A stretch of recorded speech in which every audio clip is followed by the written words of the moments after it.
Hey everyone, thanks for tuning in to Near Disney. It's the Wednesday show where us on the dream team get together as local Florida real estate experts to share our conversation with you about what's happening within the market and, of course, all things within a 25-mile radius of Cinderella's castle.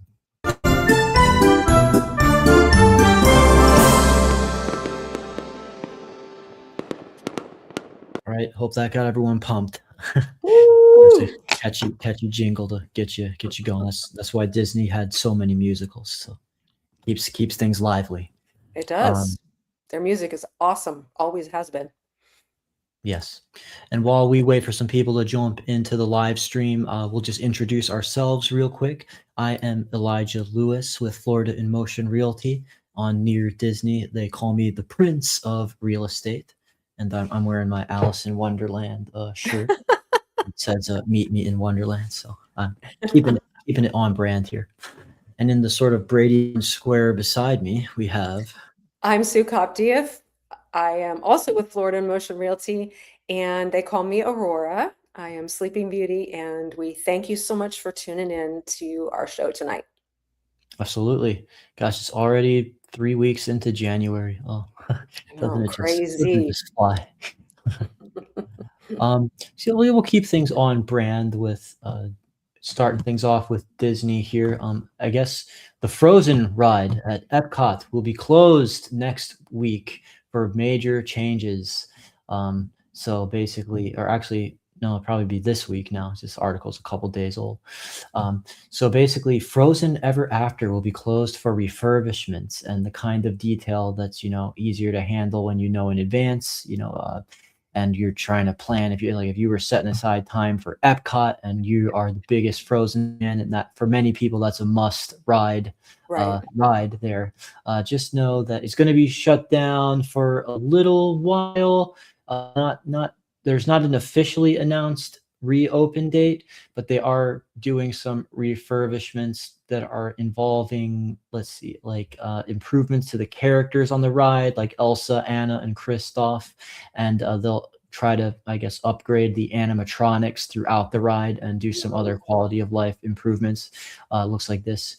It's tucked into the Norway Pavilion attraction. If you ever wondered, that because some people just think that when you go around the Epcot world circle that there's only just restaurants and foods there. There are some rides and attractions that are Right. actually tucked into those places. Not all of them, but a good amount of them. So just never take that for granted if you weren't in the know.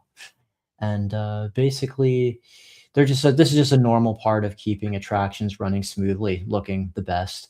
I think they've done that thing where they superimpose like a projection onto characters' faces that just kind of makes it like they're talking, and instead of like open closed mouth robot look, like some of those traditional animatronics were. Maybe just let us know in the chat if you like that, if you preferred those old timey animatronics that were a little more simple, if it has its own charm, or if you don't really dig the projector screens on the faces. But it does make things possibly a little bit more immersive when it's done right. And I will just say, we got a shout out from Dune Buggy Jim. Thank you for tuning in on the YouTube. Hey, YouTube, good to see you again. Well, good to Yes. see you commenting again, Dune Buggy Jim. Thanks, Hope Jim. hope you're well. So yeah, I mean this is a really cute ride. Frozen, of course, is Disney's juggernaut of like modern times, and I think they might be working on Frozen 3 if I was watching, if I heard anything like that they're going to keep that going after the first two were such a success. But I guess I was burying the lead. January 25th is the day where it is going to be shut down for a while. So Okay, they expect it Sunday. to be Okay. back up sometime in February is what's the word. So, all right. And also, just on the Disney theme, I thought this was interesting this week from the New York Post, where they say Villains Land. It's Imagineers are saying it's the most ambitious new attraction in 25 years. So, I mean, that's coming from their like the people who make Disney. If it's the thing that they're probably the most excited about right now. It's definitely something that we want to keep our eyes on. The Yes. Monsters Inc. Land is going to be Yes. pretty cool too, but Mhm. it sounds like this one's going to be especially ambitious. Like it's such a large expansion to Magic Kingdom that they're saying it's just short of like an additional park. Like and it's going to be like they say the most ambitious thing that they've done period. In Disney Imagineering history, says Bruce Vaughn, president of Imagineering. So a ramp up and reignite Imagineering culturally. We've got a tremendous amount of investment coming through, he tells the Wall Street Journal. So, like, that's the part of this Magic Kingdom that's actually going to focus in on the villain from like all these people that just highlighted in their social media posts here. A lot of the favorites that are a little more scary, but having fun with it. Because we just saw that with Epic Universe, they had that whole Universal Pictures Monsters park that they added. Yes. And so this will be like Disney going toe to toe with the likes of Frankenstein and Werewolf and the Mummy and such with their own original cast of classic villains to add that scary charm. So definitely looking forward to that. There is no like official date on those, but people expect that one to kind of be up and running maybe by like 2029. So we'll definitely keep you updated as we learn more, give you that spin on things. I'm kind of excited about that. That's really a different way to go, Yeah, all the villains all together in one place. I wonder how scary it's going to be. it'll be fun. It'll be good, kind of cutesy, spooky. That's what I like Yeah. best. I don't really go for like the gory, monstrous stuff. So that's Well, a big fun. I don't know because the original 101 Dalmatians, Cruella de Vil, I was frightened of her. She was pretty scary. As So, kids, yeah, you're right. I was thinking of my audience, but when you put yourself into the mindset of like the people who maybe like the park is the most intended for as an experience, the kids, that you're right, that could be on the scarier side because I was even scared of like the giant like Winnie the Pooh when I was little, when my parents first like I didn't live here in Florida, but they flew me down, and yeah, my first time I was scared of even the nice ones. So if they were actually starting to be like mean and wicked, I would maybe I would have been even more scared. But I'm probably sure sent they'll you work out. in They shock. they'll they'll be I'm sure they'll do plenty of market research to strike that balance between Yeah. fun and spooky when it comes to Mhm. Disney. So kind of shifting things over to the real estate side of the conversation, you have an exciting new listing that's a real bright spot in Celebration, Florida, the town that was built by Disney as kind of a way for a lot of people who were at the start of the town were like Disney executives and employees to just have like this quick commute like to Disney and then just get right into the lifestyle of Mhm. like just short of living in the park. And so a very uh, nicely located and nicely renovated home that you maybe you want to tell us a little bit about. Yeah, let me tell you a little bit about this. We're going to show you a video in just a minute. This is a 4 bedroom, 3.5 bath townhome. It is been so lovingly maintained. The key points on this home are it is not a 3-story home, so it's just the 2 stories. It has an apartment over the garage. It's a full 1 bedroom, 1 bath, own laundry, kitchen apartment, about 750 square feet, its own separate entrance. And the other really sought after point with this home is that the primary suite is on the main floor. And So so those are two bullet points right there people are looking for in potential income properties and still be able to live, in the town built by Disney. But no, it's a really beautiful home. So if you want to throw that video into play.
Thank you, Dee Bellavati and crew, for putting that amazing video together for us. We really appreciate you guys and the hard work that you do.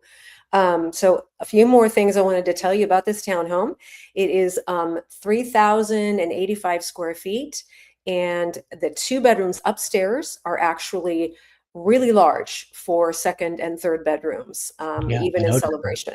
Yeah, they're really, really large. And so you could get definitely a king size bed in there and still have room, to maybe have a sitting area in either room. In fact, one of the rooms upstairs is almost like a secondary, primary suite. The Another thing is, I don't know if you saw the closets along the wall in the first bedroom that was shown. There we go. Those that's about a $40,000 closet upgrade. So when you open those, you'll just see how it has been coordinated and built to, just like house everything that you own pretty much. There's a lot of room in there. And so we are offering the townhome at $999,000. And please give me a call. I am showing it in person every time. And so give me a call and let me know if it's something you'd be interested in. We'd love you to at least look at it. And then you'd fall in love with it. So we're It's not worried fun when about you get a that. chance to meet us in real life, and we really show some of you guys homes, and that is a beautiful one for like that corner lot, garage Yes. apartment, side area for yard space, and those amazing renovations. So, Yeah. yep, super awesome. You rarely ever see a townhome lifestyle where like the association covers your exterior and stuff with a first floor primary place. Primary. Yes. That's awesome. It's also right across the street, just across and down the street from Spring Park. And it is a really comfortable, if you like walking, it's a really comfortable walk to downtown Celebration. So Awesome. checks a lot of the boxes. Yep. Location, location, location. Yeah, that's it.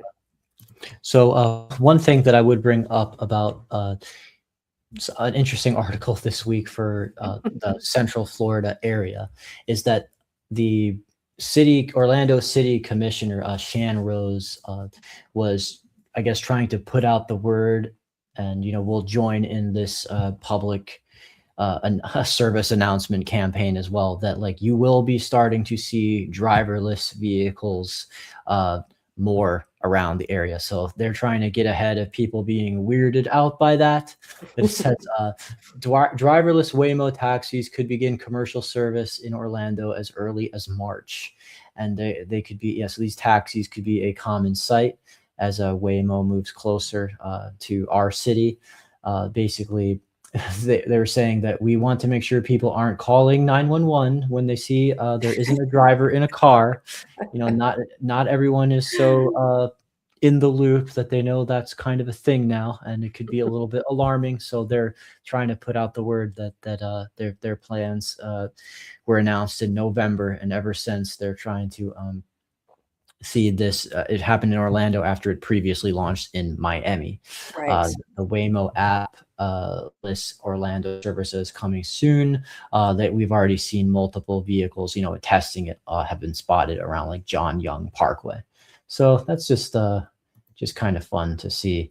Yeah, they look kind of like this. They've got like a lot of extra little trappings on them that Right. keep them as vigilant as possible to add to your experience. But hey, like I was saying in the pre-show with Sue, that at least hopefully you don't have to tip the robots when they drive you around. They don't have mouths to feed. Like No, they don't. Oh, and if they're electric cars, they don't even have to put gas in the tank.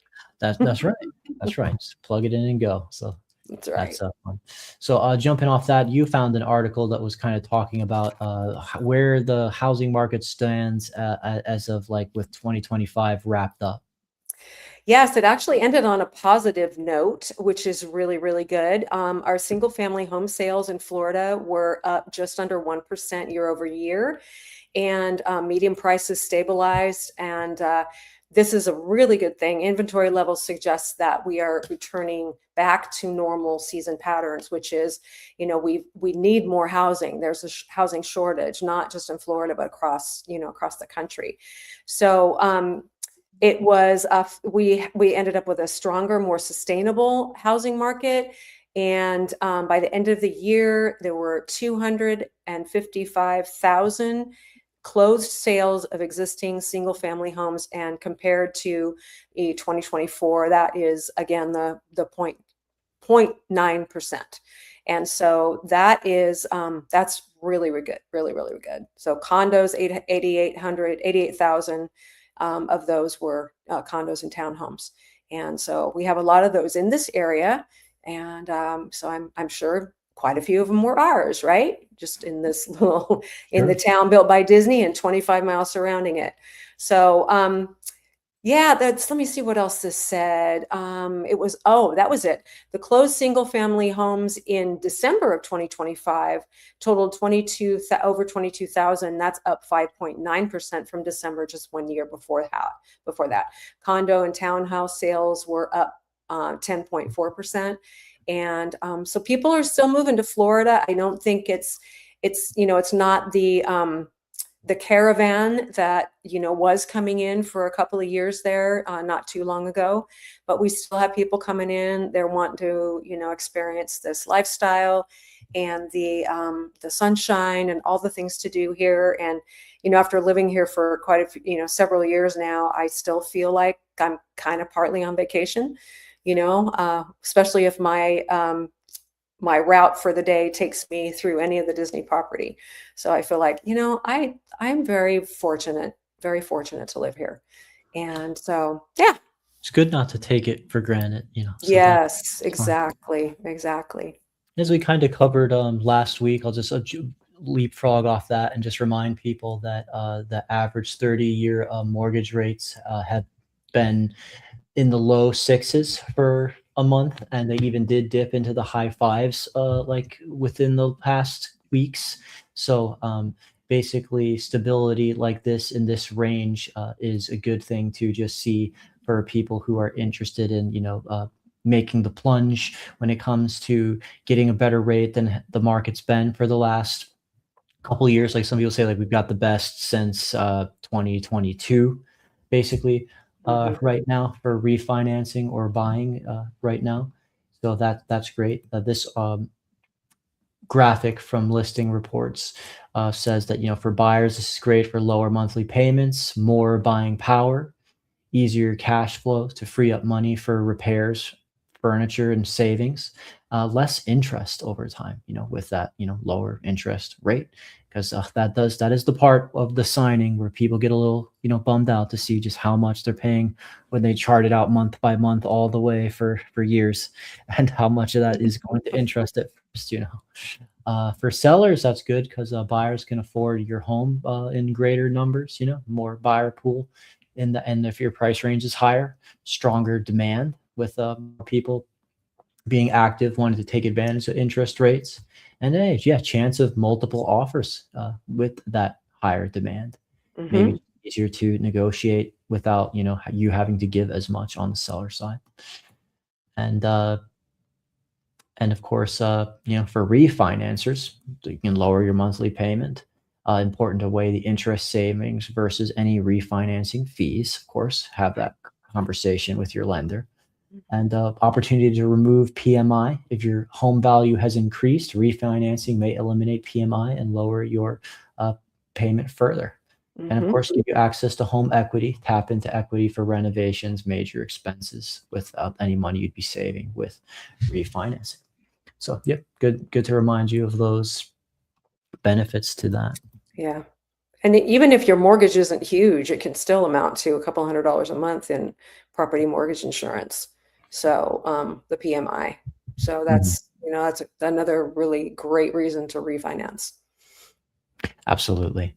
And one other thing we like to do is, not just Disney, but just other things that are fun, just locally happening in our immediate area. This is a part, Margaritaville, just outside of Celebration. Like you drive 5+ minutes, and you're in Margaritaville, the promenade at Sunset Walk.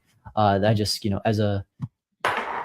as someone who is a music enjoyer, I got a kick out of this event happening at the Promenade Sunset Walk. basically it's a tribute to Phil Collins and Genesis tomorrow, where there's tickets you can pick up to just see some live music, dinner and bar service available. 5 p.m. doors open. The music will start around 7. And yeah, if you like Phil Collins and Genesis, that's just some fun for that kind of those golden 80s oldies. And I like Genesis, one of my favorite bands. I like all the eras, even when Peter Gabriel was in there being weird. So that's just a little lens into me. If you like to drop references in the chat, no, I'll Well, they got this song, Home by the Sea and Second Home by the Sea. I love repeat buyers like that. Elijah knows, if you think that was just a snippet of what Elijah knows about music, and it's really incredible. And I love, being a generation ahead of him at least.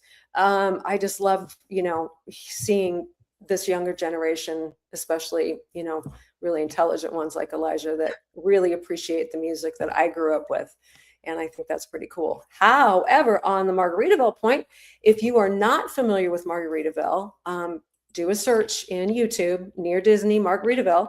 Elijah and I did a video all about Margaritaville, about 2 years ago, year and a half, 2 years ago. And it's expanded a little bit, but the promenade, the downtown area is pretty much the same.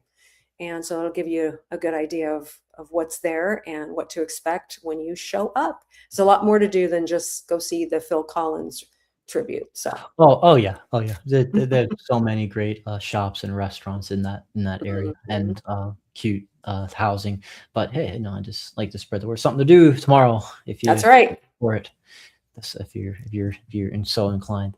And also, as a good guide for things to do, we always love to shout out our website, Orlando Date Night Guide. They've got, like, right now on their site, the homepage, they got 50 plus things to do for Valentine's Day in Orlando 2026. Now is the time when there's still some reservations at Open Table in that reasonable hour of like 7 p.m. to 9 p.m.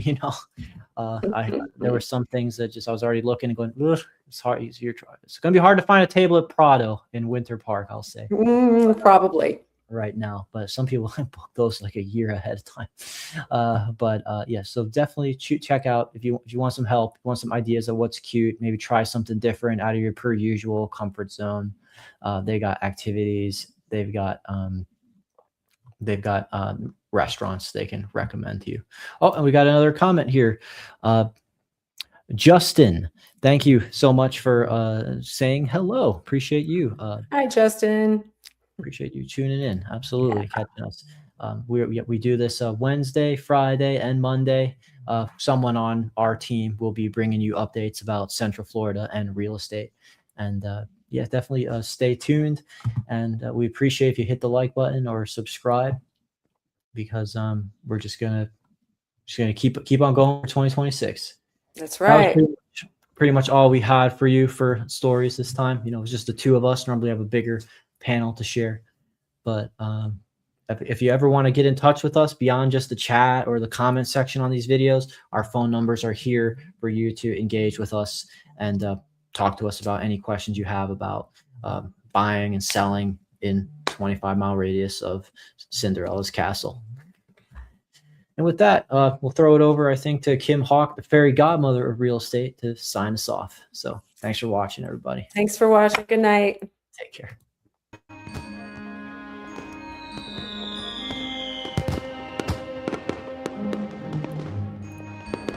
Make sure that you subscribe and like so that we can continue to give you up-to-date information on all things that are going around the 25-mile radius of Cinderella's castle, because this is truly a magical place to live.